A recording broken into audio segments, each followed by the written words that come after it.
같이 한번 기도하겠습니다. 하나님 아버지 고맙고 감사합니다. 우리에게 좋은 날 주시고 기쁨으로 주님 앞에 예배하고 이 시간에는 우리 찬양대원들이 헌신을 다짐하며 찬양대 헌신 예배로 아버지 앞에 드릴 수 있도록 인도해 주셔서 감사를 드립니다. 늘 주님 앞에 수고하고 애쓰는 모든 찬양대원들 성령 충만함으로 붙들어 주셔서 성령께서 주시는 힘과 능력으로 잘 감당하게 하시고 우리 주님께만 영광이 되게 하시고 많은 성도들에게 위로와 사랑을 전하게 부족하지 않은 우리 찬양대원들 될 수 있도록 인도해 주시옵소서. 이 부족한 대회를 통해서 증거해 주시는 말씀이 우리 찬양대원들 마음 가운데 깊이 새겨지게 하시고 아버지 하나님 인간적인 말이나 생각들은 십자가 뒤에 던져주시고 십자가에 달리신 예수님의 영광만이 드러날 수 있도록 인도해 주시옵소서. 예수님의 이름으로 기도하옵나이다. 아멘. 그 자리에 계신 분들 바라보시고 인사 한번 나누겠습니다. 주님의 이름으로 사랑합니다.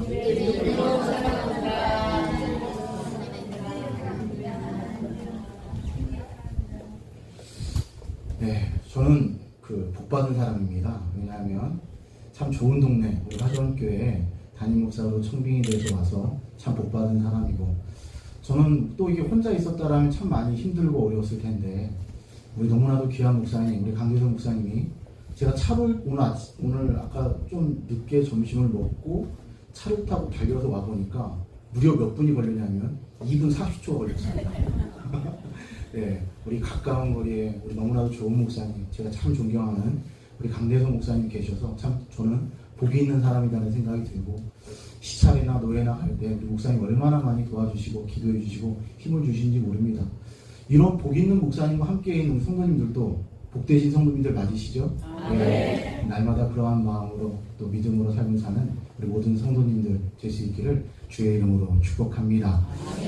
오늘 노래와 찬송이 시작될 때라는 제목을 가지고 우리 찬양대 헌신 예배의 말씀을 증거할 때 우리 가브리엘 찬양대였나요? 네, 가브리엘 찬양대뿐만 아니라 우리 성도님들도 은혜 받으시고, 우리가 노래와 찬송이 시작될 때 날마다 우리 인생이 찬송해야 되는, 찬양해야 되는 게 우리의 삶이잖아요. 날마다 찬양할 때 하나님의 역사하심과 주님의 인도하심과 주님의 은혜를 경험하는 복된 삶이기를 다짐해 볼 수 있는 그런 시간이 되었으면 좋겠습니다. 어느 교회 학교 윤영구 학생이 있었습니다.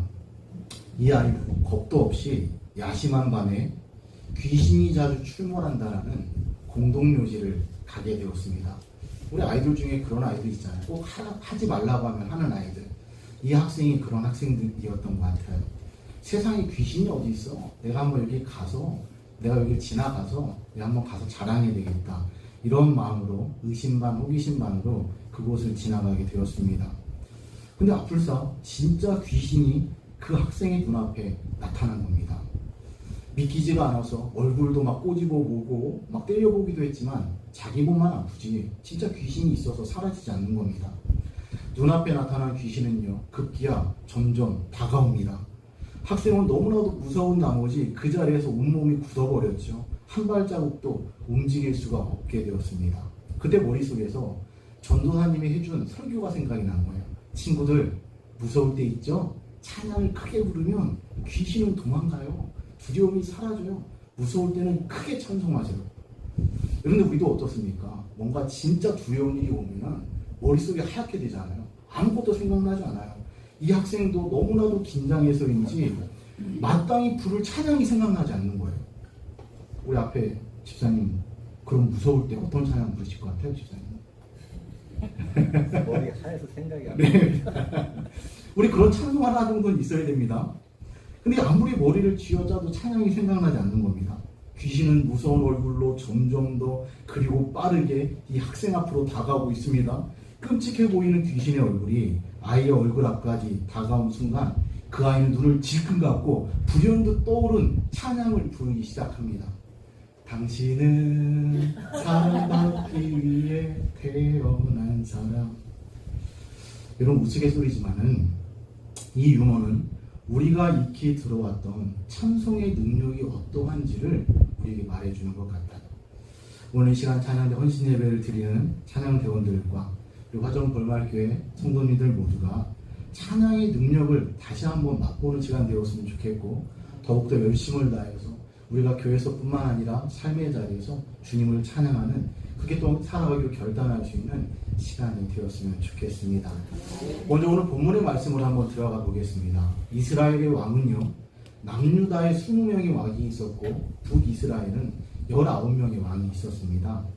우리가 잘 아는 것처럼 이렇게 많은 왕들이 있었지만 대부분은요, 나쁜 왕들이었습니다. 하나님께 인정받지 못하는 왕들이었고 칭찬받았던 왕들은 소수에 불과했습니다.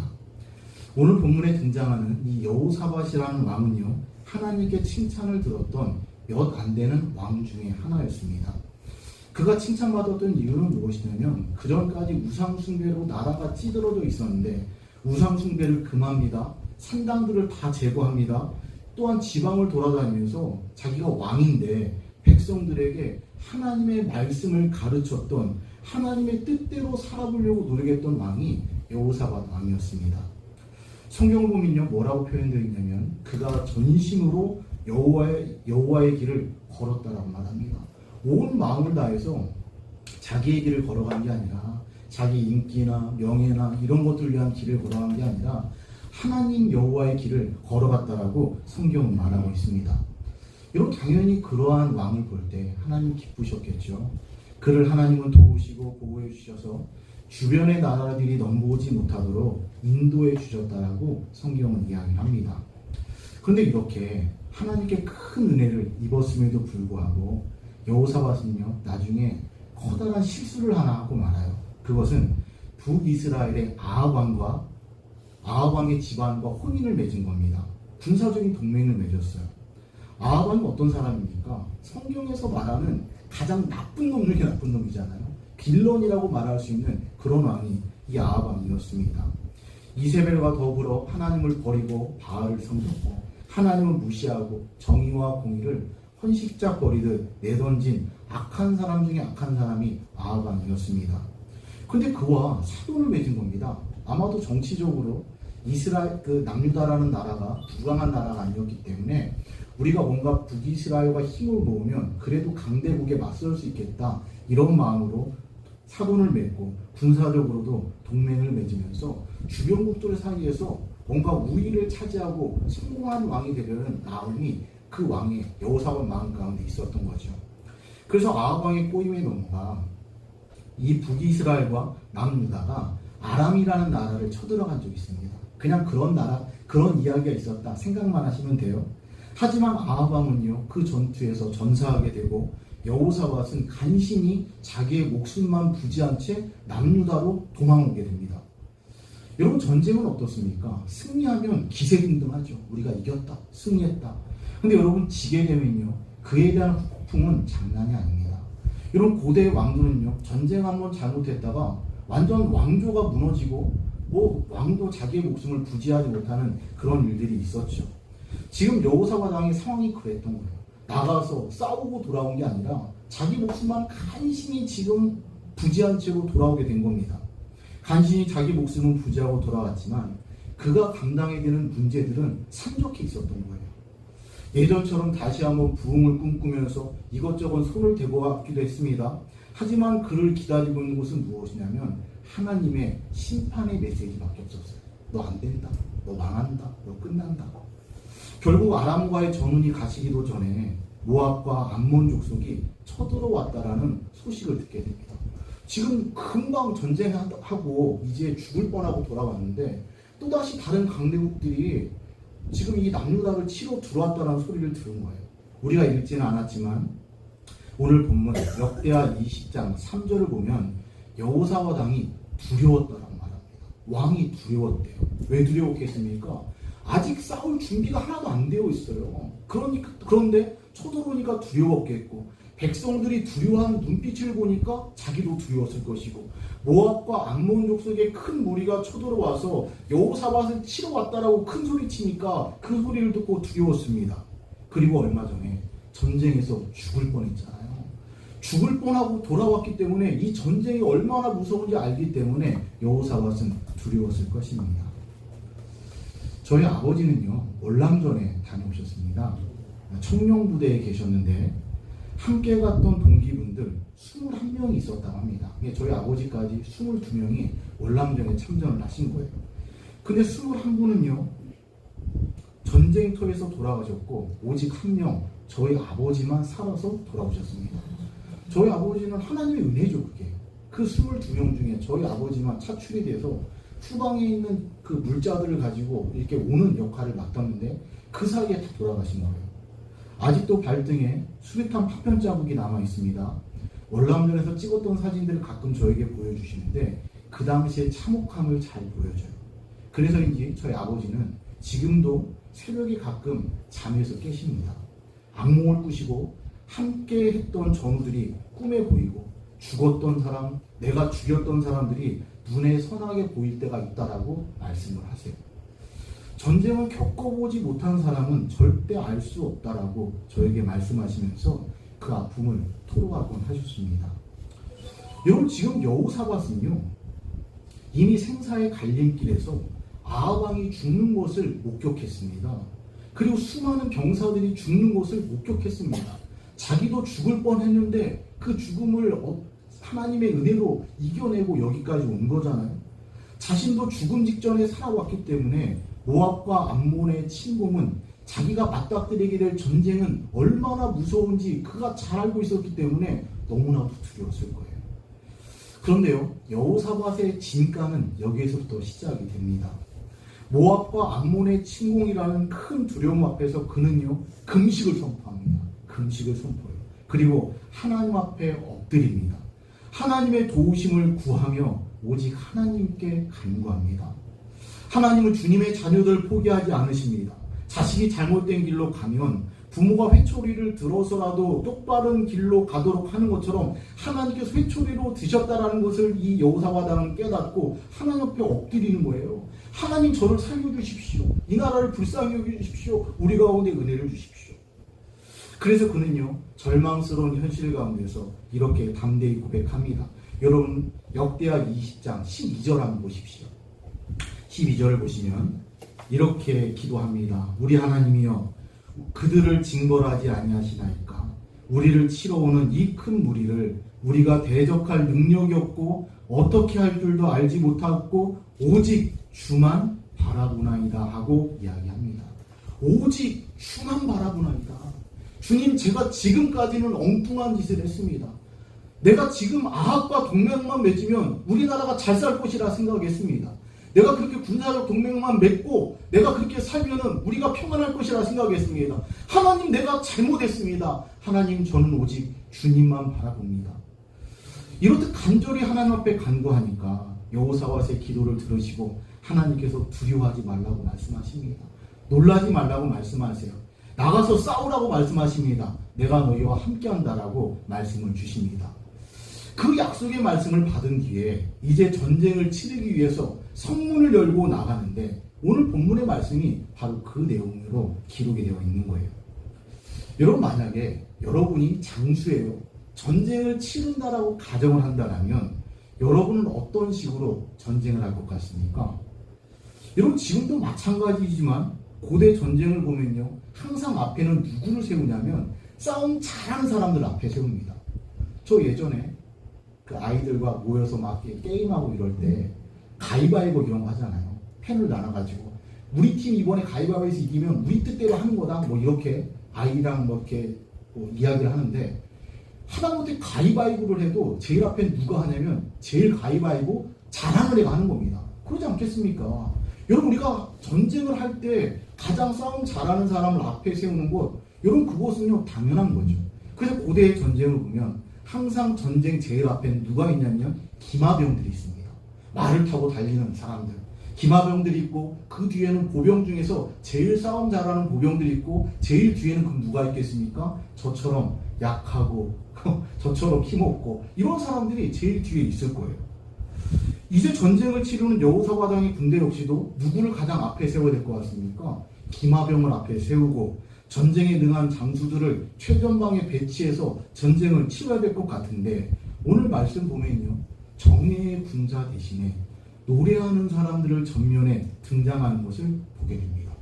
제일 싸움을 잘하는 기마병들이 앞에 쓰는 게 아니라, 제일 싸움 잘하는 덩치 좋은 보병들이 앞에 쓰는 게 아니라 노래하는 사람들, 하나님 앞에 찬양하는 사람들을 가장 앞에 세웠다는 거예요. 오늘 본문 21절입니다. 21절 함께 읽겠습니다. 시작.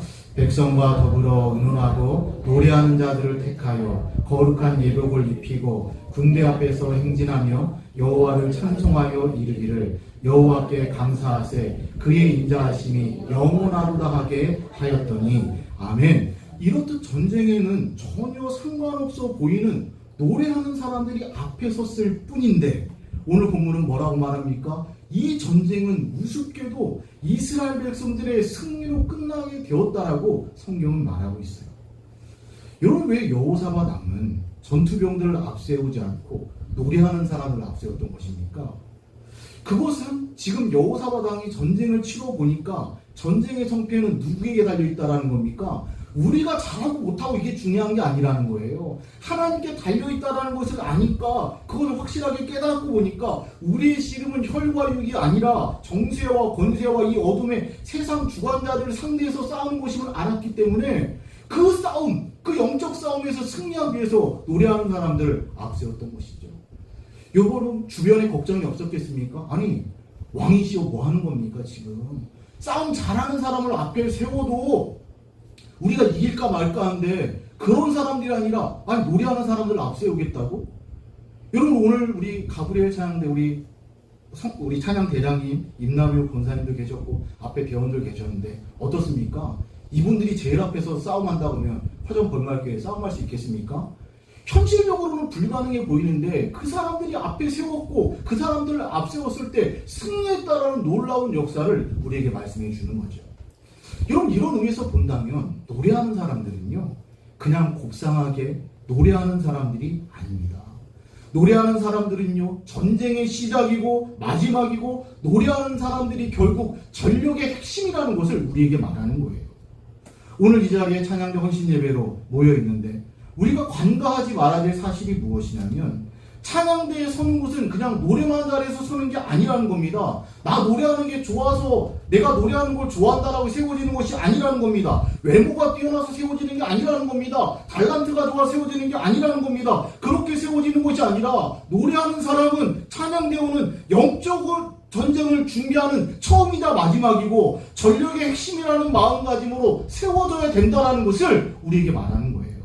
우리들 모두가 이러한 마음가짐으로 찬양하는 자리를 지킬 때 하나님께서는 우리 교회 가운데 우리의 삶 가운데 놀라운 승리의 노래를 부를 수 있도록 만들어주신다 이야기하는 거죠.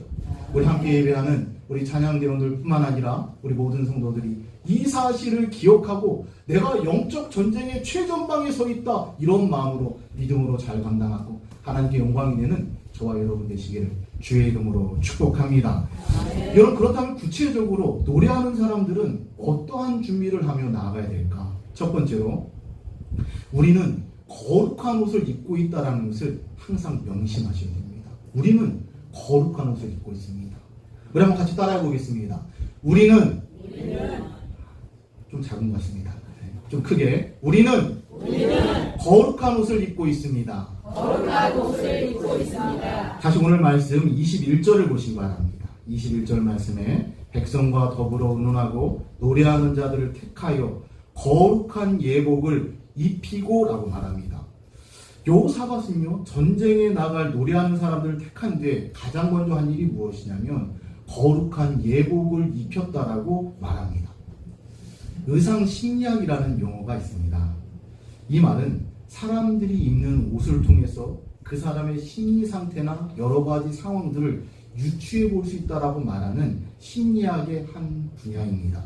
다시 말해서 옷이라는 것은요 단순한 취향이 아니라 정보 전달의 기능을 가지고 있다는 것이 의상심리학이죠. 하프 스트레이치라는 학자가 실험을 해보니까 기상 예보관이 간편한 옷을 입었을 때보다 보수적인 옷, 다시 말해서 정장이나 이런 옷을 입었을 때 훨씬 더 그 뉴스나 메시지에 신뢰성이 있어 보이고 뉴스도 더 오래 기억한다는 그런 보고를 한 적이 있습니다. 여러분, 뉴스를 한번 자세히 보십시오. 뉴스라는 프로그램 안에서 뭐 반바지나 찢어진 청바지 차림으로 나오는 사람들 본 적 있습니까? 여러분, 앵커나 기상캐스터나 기자들 중에 그런 사람들 한 사람도 없습니다. 뉴스에 등장하는 앵커들의 점잖은 옷을 통해서 우리는 이 프로는 신뢰할 만한 프로라는 것을 우리 스스로 생각한다는 거죠. 그 사람이 입은 옷의 색깔을 통해서도 그 사람의 마음이나 심리 상태를 유추할 수 있습니다. 검은색 옷은요, 정치적, 경제적, 미래가 불확실할 때 유행한다고 합니다. 이게 나라가 어렵고 경제가 힘들면 사람들이 검은색 옷을 많이 입고 다닌대요. 또한 빨간색 옷은요, 충성과 지위의 높음을 나타내는 색이어서 고위 관리의 의상으로 사용된다라고 하고, 파란색은 두뇌를 진정시키는 색이어서 파란색 옷을 입고 대화를 나누면 긴장이 풀리고 자연스럽게 대화가 오고 간다라고 합니다. 그리고 색깔 중에는요, 희망과 즐거움을 주는 색깔도 있습니다. 이건 무슨 색일까요? 희망을 주는 색. 우리 어린이집 아이들 색깔이 무슨 색입니까? 노란색. 희망과 즐거움을 주는 색깔이 노란색이에요. 그래서 119 구급대원들이나 소방관들이 입는 색이요, 희망을 주는 노란색이라고 합니다. 그냥 막 건물에 깔려있고 그냥 화재로 인해서 죽을 것 같은 위험한 상황에서 노란색이 보이면 사람들이 희망을 갖는 거죠. 유치원 아이들에게도 이러한 이유 때문에 노란색 옷을 입힌다라고 합니다. 그럼 어떻습니까? 옷은 단순히 몸을 치부하거나 몸의 치부를 가리거나 추위나 더위로부터 몸을 보호하는 그런 기능 이상의 정보 전달의 기능이 있다는 겁니다. 이런 의미에서 보면 여호사밧이 노래하는 사람들에게 거룩한 예복을 입혔다라는 것도 여러분 정보 전달의 기능이 있을 수 있다는 겁니다. 여러분 먼저는요, 거룩한 예복을 입고 전선에서는 여호사밧의 군대를 보고 적들이 뭐라고 생각했을까요? 원래 군대의 가장 선두에는 기마병들과 싸움 잘하는 군인들이 멋지게 갑옷을 차려입고 그 앞에 서는데, 화려한 예복을 입은 사람들, 칼과 창은 다 내려놓고 마음을 모아 찬양하는 그들을 바라보았을 때 모압과 암몬 자손은요, 이게 도대체 뭐 하는 건가, 이런 생각이 들었을 것입니다. 지금까지의 전쟁과는 전혀 다른 전쟁이 우리 가운데 이제 도래하고 있구나, 그들이 생각했을 것입니다. 여러분, 또한 거룩한 예복은 그 예복을 입고 있는 자기 스스로에게도 메시지가 전달이 됩니다. 여러분, 우리도 그렇잖아요. 내가 옷 예쁜 거 잘 차려입으면요, 나가서도요, 그냥 이렇게 괜히 어깨가 이렇게 펴집니다. 그렇지 않습니까? 근데 우리가 옷도 조금 누가 볼 때 그냥 좀 부끄럽다, 그냥 집에서 그냥 대충 입는 거 입고 나가면요, 이건 그렇게 그냥 움츠려둘 수가 없습니다. 이런 예비군들 보십시오. 예비군들 보면 하나같이 모자는 삐뚤어지게 쓰고 군화는 신발끈 매지 않고 주머니에 손을 꺾고 헝클어진 채로 돌아다닙니다. 저도 예비군이었던 적이 있는데, 제가 그래도 앞에 지금 정장에다 입고 있으니까 좀 목사처럼 보이지만, 저도 왠지 예비군복을 입었을 때 막 그러고 싶은 마음이 들어요. 쓰레기도 막 그냥 함부로 버리고 싶고, 무단횡단도 막 스스럼 없이 하고, 가다가 왜 이렇게 침은 나오는지 막 아무데나 침 뱉고 싶고, 이런 마음이 들어요. 이런 옷이라는 게 그렇다라는 겁니다. 이상하게 대한민국 남자들은 군복만 입었다 하면 모든 남자들의 행동이 그렇게 바뀌나 봐요. 여러분, 옷이라는 것은 이러한 힘이 있다라는 겁니다. 우리가 옷 하나만 제대로 걸쳐도 우리의 자존심이 상승한다고 하는데, 자존감이 상승한다고 하는데, 전쟁을 위해서 특별히 구별된 자로 세워지고 거룩한 예복을 입은 채로 전쟁터에 나가는 여호사밧의 군대는 실로 비장한 마음가짐으로 나가지 않았겠습니까? 나는 그냥 세상의 군대가 아니야. 나는 여호와 하나님이 보호해 주시는 하나님의 거룩한 군대야. 그들은 그 옷을 입고 전장에 서서 노래하며 나갈 때 그러한 넘치는 자존감으로 나갔을 거예요. 우리 찬양대원들도 거룩한 옷을 입고 찬양대의 자리에 섭니다. 이는 찬양대원들을 바라보는 회중들에게, 그리고 찬양대원들 스스로에게 계속해서 우리가 메시지를 전하는 거예요. 나는 구별된 하나님의 군대야. 나는 영적 전쟁을 위해 구별된 거룩한 찬양대야. 이런 메시지를 우리가 주는 겁니다. 여러분, 그런데 우리 가브리엘 찬양대는 찬양대 가운이 있는지 없는지 제가 잘 모르겠지만, 여러분, 이렇게 말씀드리면 찬양대 가운을 하나 어디 멋지게 하나 사야 되나, 어디 금박이라도 두른 거 하나 화려하고 멋지고 예쁜 걸로 사야 되나, 이렇게 생각하는 분들 계실 수 있습니다. 여러분, 그런데 이렇듯 외적으로 보이는 예복을 입는 것도 중요하지만 예복을 입는 참된 의미를 기억하는 것이 훨씬 더 중요하죠. 우리는 보이지 않지만 이미 누구로부터 주어진 옷을 입고 있습니까? 예수 그리스도의 옷을 우리가 입고 있습니다. 우리가 그 사실을 아는 게 중요하죠. 로마서 13장 14절 말씀에 바울이 이렇게 말합니다. 오직 주 예수 그리스도로 옷 입고 정욕을 위하여 육신의 일을 도모하지 말라라고 말합니다. 저와 여러분은 예수 믿고 구원받은 순간부터 성령께서 우리 가운데 함께 하시는 것이고, 우리 눈에 보이진 않지만 우리가 지금 누구로부터의 온 옷을 입고 있는 겁니까? 예수 그리스도의 옷을 입고 지금 이 자리에 서 있는 거예요. 여러분, 그렇기 때문에 우리가 무엇을 하든지 어디 있든지 찬양하는 자리라면 여러분 담대히 하셔야죠. 담대히 나아가셔야죠. 여러분, 세상에 화려한 옷도 그 옷 하나 입어도 사람들이 그냥 우쭐우쭐 하는데, 여러분, 이 모든 우주 만물을 창조하시고 우리를 구원하신 예수 그리스도 옷 입은 사람들이 저와 여러분인데 왜 쭈뼛거립니까? 왜 우리가 걱정합니까? 왜 우리가 염려합니까? 모두가 걱정하는, 염려하고 두려워하는 그 자리에서도 그 옷을 입고 있는 성도라면 마음껏 찬양하고 주님을 노래하고 담대히 주님을 증거해드리는 게 우리의 삶이지 않겠습니까?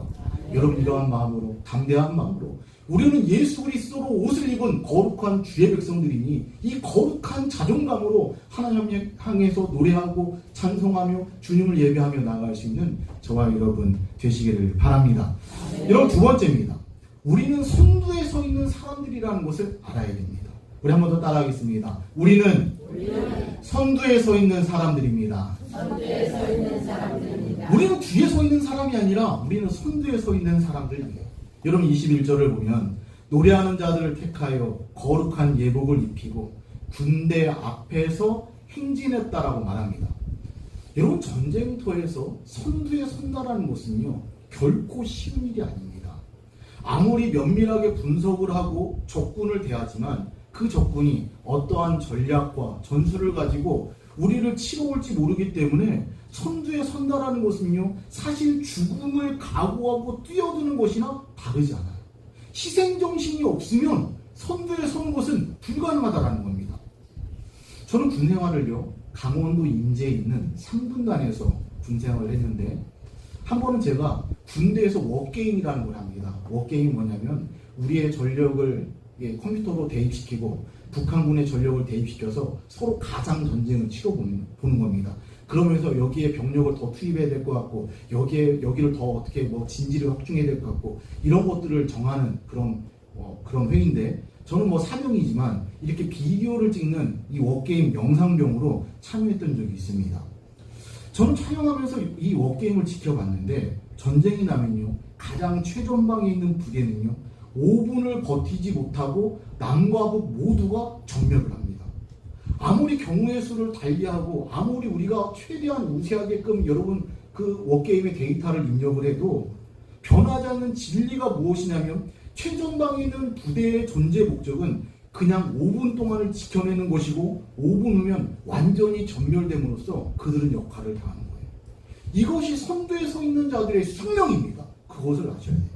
반드시 내가 죽을 것을 알지만 내가 가지 않으면 안 되기 때문에 기꺼이 자원해서 앞으로 나아가는 모습, 바로 이것이 선두에 선 자들이 감당해야 될 모습이라는 거죠. 여러분, 그러기에 영적 전쟁의 선두에 서 있는 찬양대원들, 노래하는 사람들은요, 항상 희생정신으로 무장되지 않으면 감당할 수 없습니다. 희생정신이 없으면요, 모든 게 다 시험거리예요. 여러분, 사람 마귀는요, 악한 마귀는 가장 연약한 여러분의 그런 것들을 건드는 겁니다. 여러분, 이런 면에서 본다면 찬양대원들은 누구보다도 앞장서서 선두에 서 있는 사람들 아닙니까? 편안함과 안락을 포기한 채 이른 아침 주일 예배에 가장 먼저 나와 예배를 준비합니다. 특별한 행사가 있거나 절기가 있으면요, 어떤 때 평일에 나오기도 하고 찬양하는 자리를 우선순위에 대고 다른 것들은 다 반납하는 사람들이 바로 이분들 아닙니까? 바로 이분들이 영적 전쟁에서 최전방에서 싸우기에 예배의 감격이 우리에게 있는 것이고, 우리 교회가 평안과 기쁨과 행복이 넘치는 곳이 되는구나, 그런 생각이 우리에게 필요하다라는 거죠.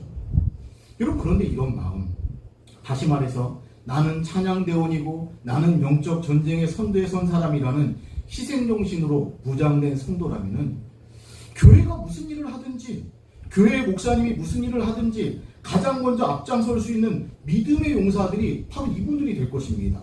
어렵고 힘들다라고 다른 사람들은 다 꺼려하는 사람들 속에서 제가 한번 해보겠습니다, 제가 감당해보겠습니다 하며 믿음의 물꼬를 트는 사람이 바로 노래하는 사람이라는 거예요. 마치 펌프로 우물을 길어 올릴 때 뭘 넣어야 됩니까? 마중물을 넣어야 물이 길어 올려지는 것처럼 먼저 희생하고 가장 앞장서는 여러분으로 인해서 이 교회 가운데, 이 지역 가운데 축복이 샘솟는 축복의 마중물이 바로 앞장서 있는 사람들, 찬양대원들을 통해 만들어지기를 원하신다는 거죠. 이 자리에 헌신을 다짐하는 찬양대원들 한 분 한 분이 영적 전쟁의 선두에 서 있는 사람, 이런 희생정신으로 무장된 성도들 되셔서 많은 성도들에게 하나님의 은혜를 끼치며 하나님의 은혜를 전할 수 있는 축복의 통로가 될 수 있기를 주의 이름으로 축복합니다. 마지막 세 번째입니다. 찬양은 능력이라는 사실을 알고 부르셔야 됩니다. 찬양은 능력입니다. 한번 따라해 보겠습니다. 찬양은 하나님의 능력입니다. 찬양은 하나님의 능력입니다. 여러분 노래방 좋아하십니까? 노래방 좋아하세요? 우리 집사님 노래방 안 가시죠? 안 가시나요? 우리 예전에 우리 권사님 댁에 신방 갔는데 노래방이 집 한가운데 있는 거예요. 노래 부르는 거 그렇게 좋아하셔서 그냥 교회 예배 드리고 와서 가끔 목사님 저 세상 노래도 좀 부르고 그럽니다. 임영웅 노래도 좀 부르고 막 그런 얘기 하시더라고요. 노래 다 좋아하죠. 저는 고등학생, 중학생 아들 둘이 있는데요. 이 녀석들과 함께 할 수 있는 놀이가 유일하게 노래방 가는 밖에 없어요. 노래하는 걸 좋아하고 같이 이제 노래 부르는 거죠. 물론 돈은 아빠가 내는 거니까 아빠 같이 가자고 하는 거고, 저는 주로 가서 뭐 하냐면 그냥 애들 노래 부르는 거 들어주고 박수 쳐주고 가끔 제가 캔버리도 이렇게 좀 편안하게 한번 해줄 때가 있습니다. 좋아해요. 그렇게 1시간 정도 놀고 나면요 애들이 뭐라고 하냐면 아빠 와 속 시원하다 이런 얘기를 합니다. 저도 소식적에 노래방 참 좋아했거든요. 노래방에 가서 막 노래 부르기 위해서 막 옥신각신 하기도 했고 막 우리 뭐 그러면서 노래했던 그런 시간들이 있습니다. 여러분 우리 왜 노래방 좋아하는 겁니까? 저희 아이들이 이야기하는 것처럼 진짜로 노래 한 곡 시원하게 부르면 진짜 속이 시원한 그런 마음 들 때 있습니다. 그리고 노래 잘하는 사람들이 노래를 들으면요 마음에 감동이 돼요. 위로가 되기도 합니다. 몇 달 전에 저희 교회 어떤 성도님께서 찬양 예배를 빠지고 도망가신 거예요. 저희 교회 2시에 찬양 예배인데 식사하는 것처럼 같이 보고 예배 드렸는데 저 이제 화장실 갔다 오는데 막 가다가 저를 보고 깜짝 놀라시는 거예요. 목사님, 아니 집사님 어디 가세요? 그랬더니 그분 하시는 말씀이 목사님 사실은 저 그냥 찬양 예배 있는 건 알지만 오늘 임영웅 콘서트가 있어가지고 제가 그거 가야 돼 이러는 거예요. 우리 얼마 전에 이 상암에서 임영웅 콘서트 한번 했었잖아요. 네. 그날이에요, 그날. 그러면서 저는 그냥 바쁜데 바쁜 저를 붙잡고 우리 임영웅 칭찬을 하시는데 야 임영웅 진짜 대단하구나. 그냥 목사보다 낫다. 어떻게 저렇게 사랑하고 좋아하실까 이런 생각이 들었어요. 그래서 제가 그분을 만나고 나서 제가 임영웅 노래 한 번도 들어본 적도 없고 사실 관심도 없습니다. 일단 저보다 잘생겼고 관심도 없는데 한번 찾아서 봤어요. 도대체 얼마나 노래를 잘하고 봤는데 그 사람이 노래 부르는 거 보니까 진짜 잘하더라고요.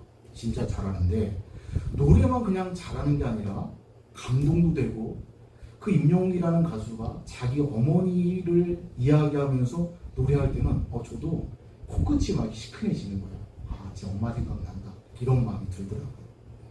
성도 여러분, 우리가 하나님 앞에 드리는 찬양도 이런 겁니까? 우리 하나님 앞에 찬양 한번 쫙 하면 위로받고 스트레스 한번 풀리고 기분 좋고 우리 이러기 위해서 부르는 겁니까? 물론 음악이나 노래가 주는 일반적인 효과도 분명히 있습니다. 우리가 찬양할 때. 근데 성경에서 말하는 찬양은요 하나님의 능력입니다. 하나님의 능력이에요. 여러분 능력이라는 게 무엇입니까? 힘이라는 겁니다. 에너지라는 겁니다. 하나님의 역사가 찬양하는 자리에 있다라는 겁니다. 찬양하는 자리에서 수없이 하나님께서 일하시고 역사하셨고 놀라운 기적을 베풀어 주셨고 우리들께도 찬양하라고 말씀하시는 거예요. 내가 그러한 은혜와 축복과 놀라운 역사를 너에게 보여줄 테니까 가만히 있지 말고 두려워하지 말고 맨날 불평 원망하지 말고 감사함으로 하나님 앞에 찬양해라. 주님 말씀하시는 거죠. 여러분 물론 공동묘지에서 귀신을 쫓아냈다는 기록은 성경에 없지만 오늘 말씀도 보십시오. 하나님의 능력과 일하심은 이스라엘 백성들이 칼과 창을 휘둘렀을 때 나타난 것이 아니라 분명히 그들이 찬양을 시작했을 때 나타났다라고 성경은 분명히 말하고 있잖아요. 찬양은 바로 능력이다라고 우리에게 말하는 거죠. 모압과 암몬 족속과의 전쟁이라는 절체절명의 위기 속에서 이스라엘 백성들이 꺼내든 카드는 다른 것이 아니었습니다. 잘 훈련된 군사도 아니었고 강대국의 협력과 같은 외교나 뛰어난 장수나 무기가 아니라 오직 찬양이었다라고 우리에게 말하는 거예요. 다른 어떠한 무기보다도 뛰어난 승리의 무기가 바로 찬송이기 때문에 그 찬송의 힘으로 우리들도 믿음으로 승리할 수 있어야 된다라고 우리에게 말하는 거죠. 이런 신약 성경을 보면요, 또 하나의 유명한 사건이 있습니다. 사도행전 16장에 나오는 바울과 신라의 이야기입니다. 바울과 신라는요, 억울하게 고소가 되어서 반나절 동안 매를 흠씬 두들겨 맞고 거의 초죽음이 된 상태로 감옥에 누워 있습니다. 여러분, 근데 어떻습니까? 저 어렸을 때 지금도 기억이 남는데, 허벅지 있는 이런 데를 이렇게 그 태권도 도장에서 맞은 적이 있는데, 자려고 누웠는데 누워서 못 자겠는 거예요. 아파서. 여러분, 회초리 몇 대도 그런데 그냥 흠씬 두들겨 맞은 바울과 신라는요, 제대로 누워서 잠을 잘 수가 없었어요. 너무 아프니까. 발에는요, 착고가 채워져서 자유롭게 움직일 수도 없습니다. 누군가 도움을 요청하고 싶어도 한밤중에 누구를 부를 수도 없는 노릇입니다. 내일 또 어떤 고통스러운 일이 자신들에게 닥칠지도 모르고 일이 잘못 풀리게 되면 죽을 수도 있는 위험천만한 상황 가운데 그들이 있었습니다.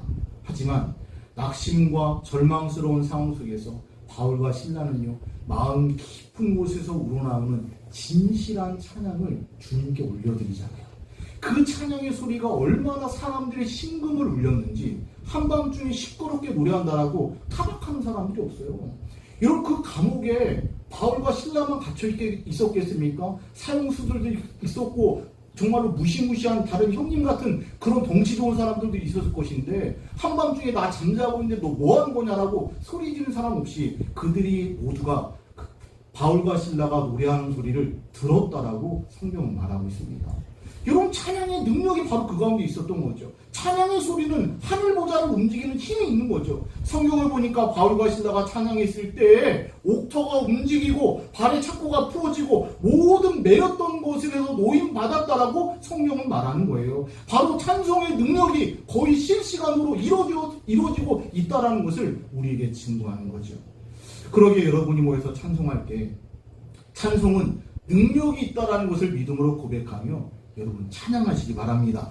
여러분이 찬양할 때 주님은 반드시 일하실 것이고 모든 얽매이는 것들로부터 노임을 받고 우리 인생에 채워진 모든 착고들이 벗겨질 것입니다. 그런 믿음으로 찬송하는 거예요. 모든 슬픔과 눈물과 아픔은 떠나가게 될 것이고 죄와 사망은 발붙이는 곳이 없게 될 것이며 절망과 낙심 가운데 빠져있는 모든 영혼들은 하나님의 나라와 그 영광을 바라보며 함께 주님을 노래하게 될 것입니다. 바로 찬송의 능력인 거예요. 아골골짝 빈들과 같은 그런 삶을 산다 할지라도 찬양하는 그 자리에서 사막에 꽃이 피고 샘이 넘치는 풍성한 은혜를 경험할 수 있다 말씀하시면서 날마다 찬양하는 주님의 백성 되어야 된다, 오늘 말씀을 들려주는 거죠. 이제 말씀드리려고 합니다. 오늘 찬양대 헌신 예배를 드리면서 몇 가지 중요한 찬양의 원리를 함께 나누었습니다. 거룩한 옷을 입고 찬양하자. 이미 우리는 예수 그리스도로 옷 입은 거룩한 백성들이다 말씀드렸습니다. 담대하게 찬양하십시오. 세상이 주눅들지 말고 찬양하시고 세상의 소리가 가득한 그런 세상에서 이런 담대히 주님 노래하십시오. 두 번째, 선두에 서서 찬양하십시오. 이왕 찬양하려고 마음 먹었다라면 뒤에 있지 마시고 앞장서서 여러분 희생정신으로 무장하시고 여러분 찬양하십시오. 그 자리에 놀라운 주의 영광이 있게 될 것이고, 찬양은 하나님의 능력이다라고 말씀드렸습니다. 그냥 말로가 아닙니다. 그냥 헛개비와 같은 그런 것들이 아닙니다. 세상 사람들이 말하는 이런 그런 헛소문과 같은 그런 게 아닙니다. 찬양은 분명한 하나님의 능력이다 말씀드렸으니 이런 무엇보다도 날마다 찬양하는 우리 찬양대원들의 입술에 우리 하나님께서 복을 주시고 하나님께서 여러분의 삶과 가정과 여러분이 처해 있는 모든 삶의 자리를 책임지셔서 정말로 이 말씀처럼 찬양하는 자리마다 하나님의 능력이 있구나, 그 사실을 믿음으로 고백하며 간증할 수 있는 저와 여러분 되었으면 좋겠습니다. 그리고 마지막으로 우리 모든 성도들 한 마음과 한 목소리로 찬양하는 우리 화정교 얼마교회 모든 성도들에게 날마다 찬양의 능력이 머무는 그런 복된 삶이 될 수 있기를 우리 주 예수님의 이름으로 축원합니다. 자비하신 아버지 하나님 고맙고 감사합니다. 아버지 하나님, 찬양대 헌신 예배 우리가 모여서 찬양의 원리를 알고 우리가 찬양하는 주의 백성으로 살기로 결단했습니다. 하나님, 거룩한 옷을 입고 찬양하게 하시고 선두에 서서 찬양하게 하시고 찬양은 무엇보다도 하나님의 능력이 오니 아버지 하나님 불평과 원망과 아버지 하나님 모든 아버지 그런 인간적인 생각들은 다 내려놓고 하나님의 능력을 구하며 날마다 찬양하는 우리 성도들 될 수 있도록 인도해 주셔서 찬양의 자리에서 놀랍게 역사하시는 하나님의 능력을 보여주시는 살아계신 하나님을 경험할 수 있는 그 화전 벌말께 모든 성도들 될 수 있도록 인도해 주시옵소서. 예수님의 이름으로 축복하며 기도하옵나이다. 아멘.